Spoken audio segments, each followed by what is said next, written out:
ألف لام ميم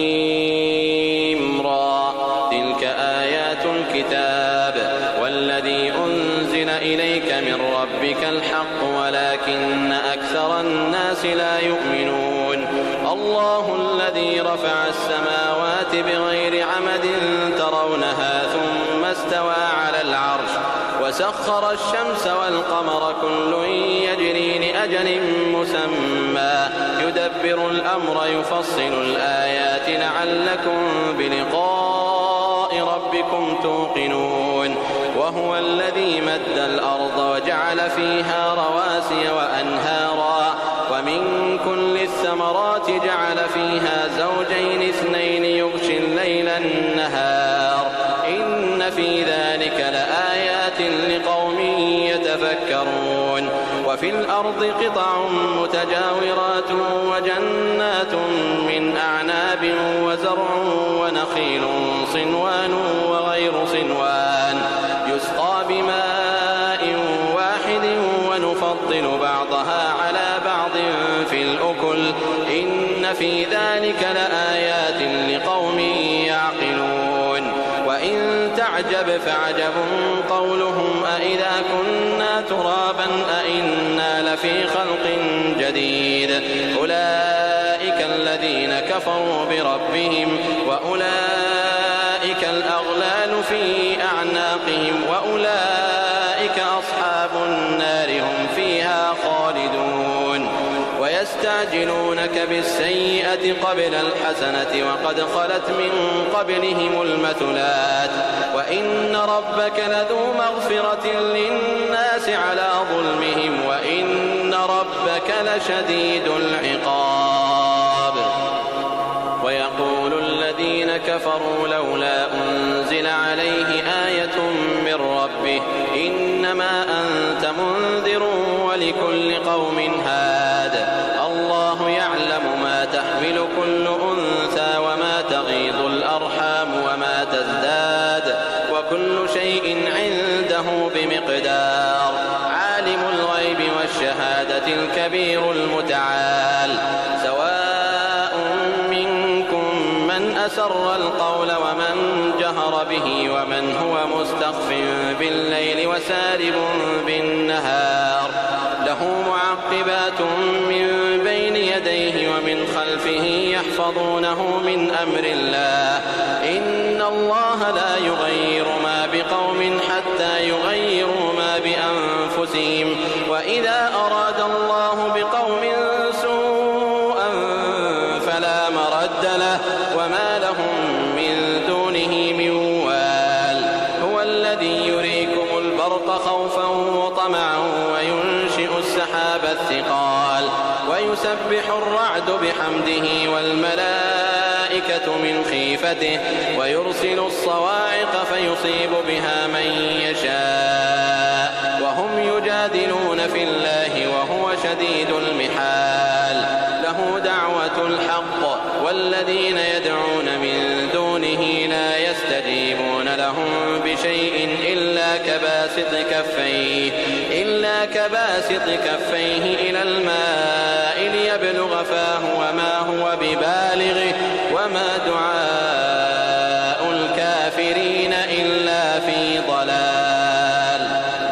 ولله يسجد من في السماوات والأرض طوعا وكرها وظلالهم بالغدو والآصال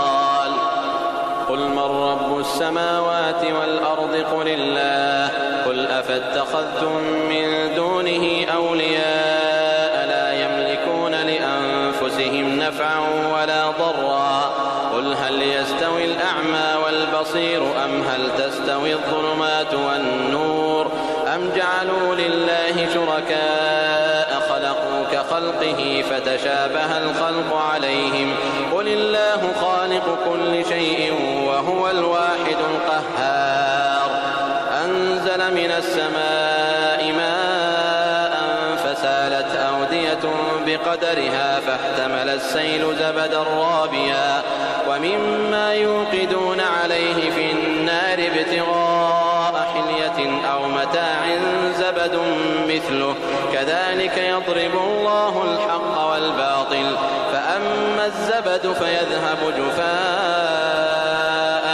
وأما ما ينفع الناس فيمكث في الأرض كذلك يضرب الله الأمثال للذين استجابوا لربهم الحسنى والذين لم يستجيبوا له لو أن لهم ما في الأرض جميعا ومثله معه لافتدوا به أولئك لهم سوء الحساب ومأواهم جهنم وبئس المهاد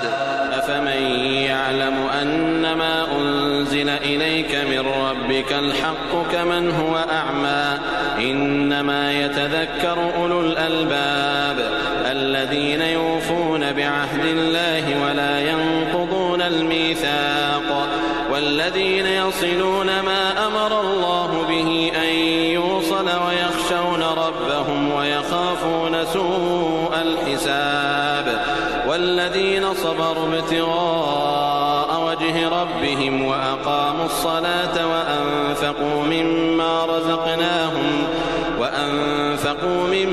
رزقناهم سرا وعلانية ويدرؤون بالحسنة السيئة أولئك لهم عقبى الدار جنات عدن يدخلونها ومن صلح من آبائهم وأزواجهم وذرياتهم والملائكة يدخلون عليهم من كل باب سلام عليكم بما صبرتم فنعم عقبى الدار والذين ينقضون عهد الله من بعد ميثاقه ويقطعون ما أمر الله به أن يوصل ويفسدون في الأرض أولئك لهم اللعنة ولهم سوء الدار الله يبسط الرزق لمن يشاء ويقدر وفرحوا بالحياة الدنيا وما الحياة الدنيا في الآخرة إلا متاع وفرحوا بالحياة الدنيا وما الحياة الدنيا في الآخرة إلا متاع ويقول الذين كفروا لولا أنزل عليه آية من ربه قل إن الله يضل من يشاء ويهدي إليه من أناب الذين آمنوا وتطمئن قلوبهم بذكر الله ألا بذكر الله تطمئن القلوب الذين آمنوا وعملوا الصالحات طوبى لهم وحسن مآب كذلك أرسلناك في أمة قد خلت من قبلها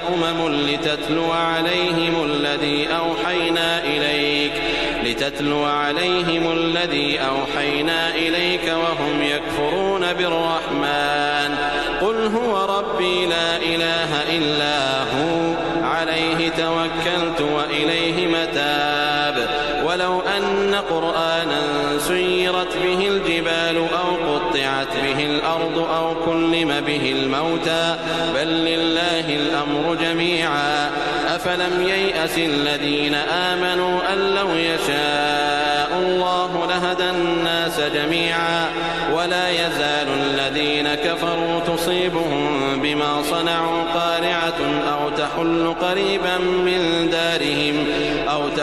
قريبا من دارهم حتى يأتي وعد الله إن الله لا يخلف الميعاد ولقد استهزئ برسل من قبلك فأمليت للذين كفروا ثم أخذتهم فكيف كان عقاب أفمن هو قائم على كل نفس بما كسبت وجعلوا لله شركاء قل سموهم أم تنبئونه بما لا يعلم في الأرض أم بظاهر من القول بل زين للذين كفروا مكرهم وصدوا عن السبيل ومن يضلل الله فما له من هاد لهم عذاب في الحياة الدنيا ولعذاب الآخرة أشق وما لهم من الله من واق مثل الجنة التي وعد المتقون تجري من تحتها الأنهار أكلها دائم وظلها تلك عقبى الذين اتقوا وعقبى الكافرين النار والذين آتيناهم الكتاب يفرحون بما أنزل إليك ومن الأحزاب من ينكر بعضه قل إنما أمرت أن أعبد الله ولا أشرك به إليه أدعو وإليه مآب وكذلك أنزلناه حكما عربيا ولئن اتبعت أهواءهم بعدما جاءك من العلم ما لك من الله من ولي ولا واق ولقد أرسلنا رسلا من قبلك وجعلنا لهم أزواجا وذرية وما كان لرسول أن يأتي بآية إلا بإذن الله لكل أجل كتاب يمحو الله ما يشاء ويثبت وعنده أم الكتاب وإما نرينك بعض الذي نعدهم أو نتوفينك فإنما عليك البلاغ وعلينا الحساب أولم يروا أنا نأتي الأرض ننقصها من أطرافها والله يحكم لا معقب لحكمه وهو سريع الحساب وقد مكر الذين من قبلهم فلله المكر جميعا يعلم ما تكسب كل نفس وسيعلم الكفار لمن عقبى الدار ويقول الذين كفروا لست مرسلا قل كفى بالله شهيدا بيني وبينكم ومن عنده علم الكتاب